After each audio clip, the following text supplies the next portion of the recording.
Oh, hey man, what's up? You're not actually doing this, are you? Yeah, of course I am. Why wouldn't I? Well, it's basically just softcore.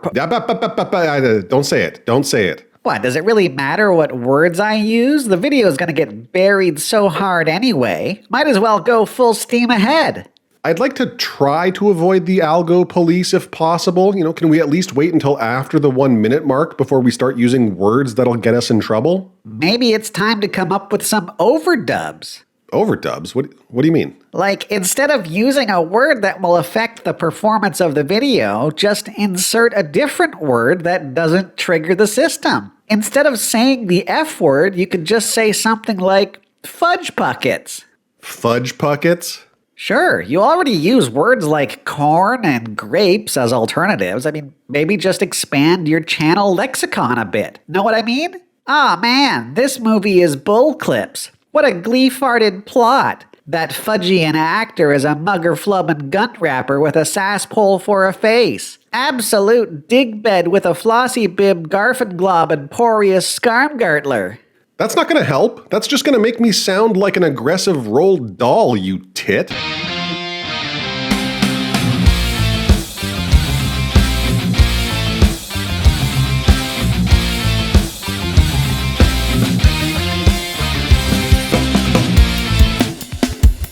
I don't care whether you live or die.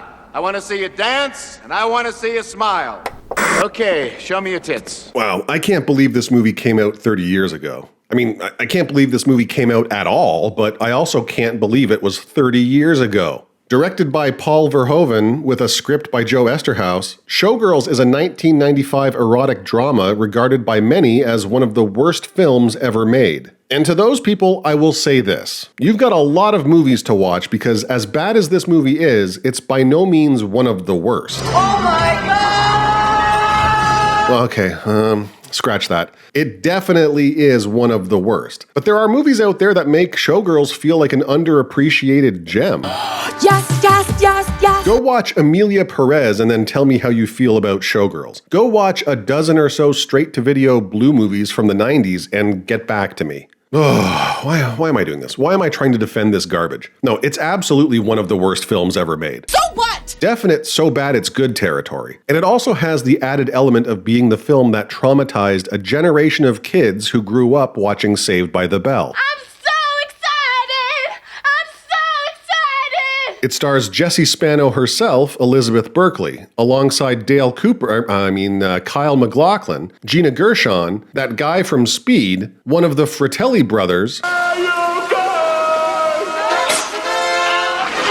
and this lady, whoever the hell she is. And it doesn't matter. None of this matters. It's a movie about boobs. Lots and lots of boobs.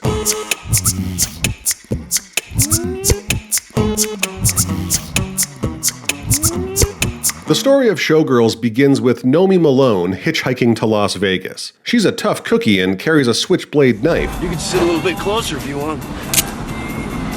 It was a bad idea. Chill, okay? I'm chill. But a little naive because she lets Slimeball Jeff, She lets Slimeball Jeff, who drives like a goddamn lunatic, by the way, con her out of a suitcase full of random crap. Distraught by the experience, she starts banging on a car, gets into a tussle with a stranger, barfs all over the place, and then runs out into traffic. Thankfully, the lady she was just throwing down with is an absolute angel and pulls her out of harm's way. And despite the fact that Nomi is completely unhinged, I just got here. Molly, her savior, offers her a place to live while she gets back on her feet. 6 weeks later, Nomi is working as a stripper and arguing with Molly about who ate the chips. You ate them, didn't you? Yes, you did. No, I didn't. Yes, you did! You did! You did! Molly works as a seamstress and costume designer for a big Vegas showgirl production and invites her new roommate to tag along and check it out. Nomi watches the show and dreams of being in the... I can't show any more of this scene. It's Gina Gershon as the lead performer Crystal Connors, dancing topless through a sea of boobs. There are so many tits in this scene, and I just can't be bothered to censor them all. So we're just gonna skip ahead After the show, we're introduced to Kyle MacLachlan's Zach Carey. This is Zach Carey, the entertainment director of Stardust Hotel. Joe Esterhaus, everybody. Were all of his scripts this forced? For anyone unfamiliar with the name, this is the guy who wrote Basic Instinct, Sliver, and Jade. He made a career out of erotic thrillers in the 90s, with each one getting progressively dumber. And I'm not sure whether to hate the guy or admire the shit out of him. Anyway, after establishing that Zach and Crystal are knocking boots, Nomi and Molly head backstage to meet her. Crystal mocks Nomi for being a stripper. It's not dancing, I know that much. You don't know shit. Who then storms off and has another breakdown in the parking lot. I do not want her to be pissed at me. I'm sorry!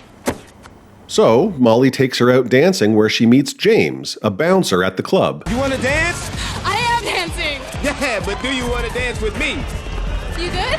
Yeah, I'm good. They dance together, if we can call it that. I mean, I'm a horrible dancer. I have zero coordination, but even I'm embarrassed for these two right now. This is horrible. And James has the nerve to tell Nomi that she can't dance? You can dance. I don't lie. You can. What am I doing? And once again, dialing it up to 11, Nomi knees James in the balls and starts a massive fight, for which she is arrested, and then immediately bailed out by James, who has been fired from his— oh my god. Is anyone else already exhausted by this movie? Please tell me it's not just me. Do my boobs look any bigger to you? All right, another scene that I can't show, and nope, can't show that one either. Okay, well, basically there are a couple scenes where we're introduced to Al, who runs Cheetah's Topless Lounge, Penny, a new dancer, and Henrietta, who performs a regular comedic act at the club. Later that night, Crystal and Zach arrive and get comfortable just as Nomi hits the stage. Nomi is surprised by their attendance, but continues dancing and— oh, no, wait, she's upset for some reason, and storms off the stage. Crystal then pays $500 so that she can watch Nomi give Zach a private dance while she takes her allergy medication. Oh, and James is there too, spying on the not-so-private dance. The rest of this is basically softcore corn, so we'll just skip ahead to the following day, where James shows up at Molly's trailer and pleads for a moment of Nomi's time. You got more natural talent when you dance than anybody I've ever seen. Oh my god. I can't do this. And why does it smell like Fruit Loops in here? All I can smell is fruit. Is this like burnt toast? Am I having a seizure? This movie is frying my brain in real time. Good lord.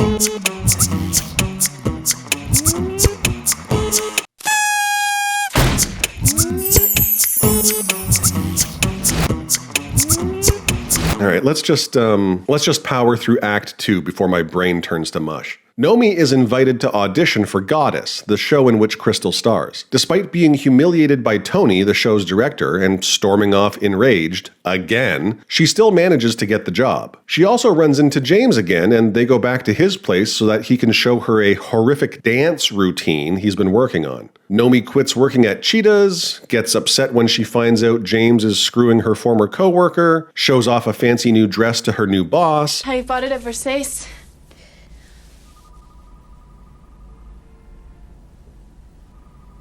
Oh yeah, Versailles. I love Versailles. Me too. Learns the dance choreography for the show. Thrust it! Thrust it! Come on, thrust it! Bob! Okay. And wrangles a monkey. A chimp. Gotta be accurate for the primate pedants. And out of f***ing nowhere, Crystal takes Nomi to a fancy restaurant and they talk about eating dog food. I've had dog food. You have? Long time ago. Oh, I used to love doggy chow. I used to love doggy chow too.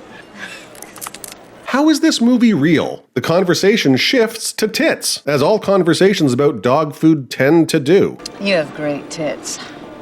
I like nice tits. I like having nice tits.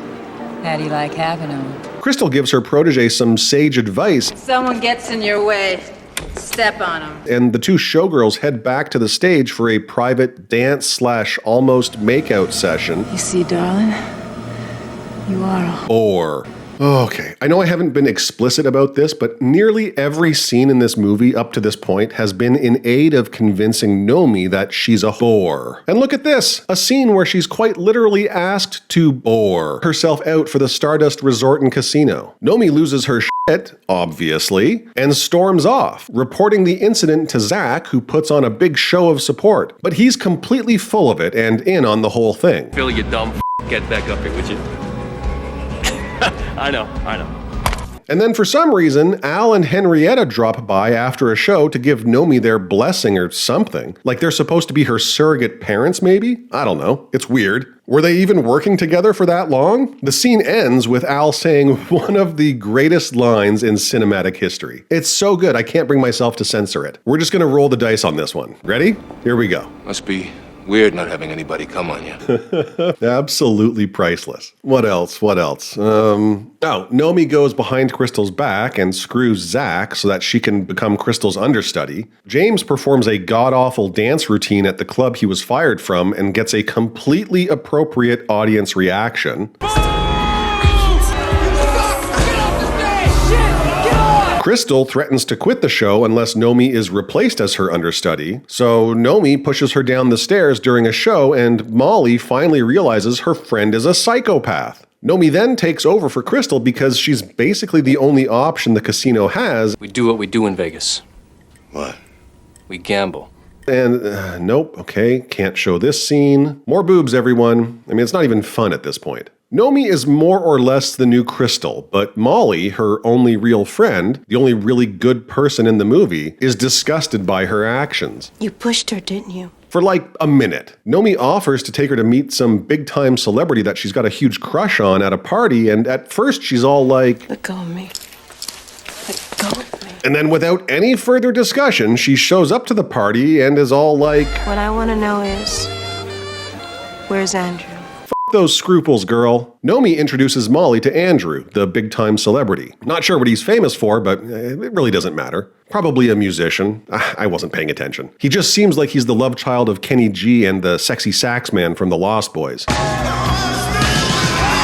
And quick aside, I actually got to meet Tim Capello a few years ago, and it was as magnificent as you would imagine. Fucking magic. Super nice guy. Presumably nothing like Andrew here, who takes Molly upstairs and grapes her with his entourage. Furious about what has happened to her friend and about how Zach covers it up to protect the casino, Nomi visits Andrew and beats the ever-loving shit out of him. She gives Crystal a kiss goodbye and then hitchhikes out of Vegas with the same dude that drove her there at the beginning of the movie. Oh man, I almost forgot to mention. Before she hitchhiked to Las Vegas, Nomi was a crack bore. A caterpillar emerges from a cocoon and takes a look at her new body. As if anyone f***ing cares. The end. Thank God. Oh.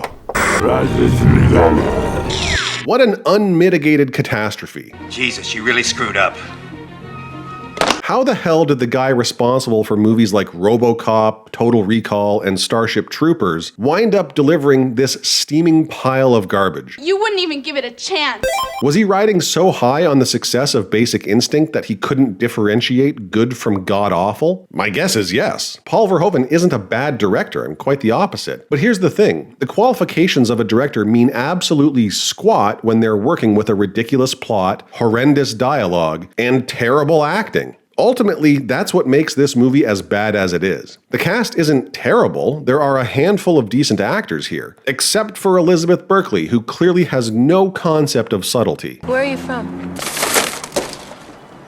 Different places. They're working with the same script as Verhoeven, a script that feels like it was written by a teenage boy with a porn addiction and a hard-on for Las Vegas. Vegas! Vegas, baby! Vegas! There's no character development and relationships are all surface level. I'm not exaggerating here. I've seen adult films with better character motivations. And the movie is over 2 hours long. 2 fudge-pucking hours of this nonsense. As crazy as this is going to sound, I can forgive all of that. All of it. After all, Verhoeven only directed the movie as a favor to Esterhaus. I did what I had to do. He knew what he was getting into. He knew the script was terrible. What I can't forgive is a movie about dancing where every instance of dancing is qualitatively several notches below the worst Dancing with the Stars performances. I won't bother mentioning who the dance choreographer is because 1, I'm not even sure there was one, and 2, if there was, I'm sure they're trying to forget this mess and move on with their life. Okay, now that I've gotten that out of my system, let's address the real question. Is it so bad it's good? Yes, no doubt. I mean, not good. Nothing can make this movie good. But fun? Sure. Get together with a few friends, have a few drinks, whatever. Yes, it's a great movie to make fun of while half paying attention and getting blitzed. The problem here is that this holds true for almost every bad movie. It's not like Showgirls is particularly noteworthy in the so bad it's good category, outside of the massive amount of boobs on display. It's just made somewhat tolerable by watching it in the company of others. On a final note, for the horn dogs in the crowd, let me say this. Not a single erection. Oh, that's good. 2 hours of relentless boobage, and I have never been less aroused. This is a no boner zone. There you have it, America. Judge for yourself. Wow, you actually did it. I did. Yeah, I did. Oh, I'm impressed. Yeah, it was touch and go there for a bit. Hey, did you know that before this movie was released, there were plans for a sequel? It was going to be called Bimbos, Nomi Does Los Angeles. What are you talking about? They did make a sequel. No, that can't be true. It is. It's called Showgirls 2 Pennies from Heaven. Oh. You doing okay? How are you feeling? I feel dead inside.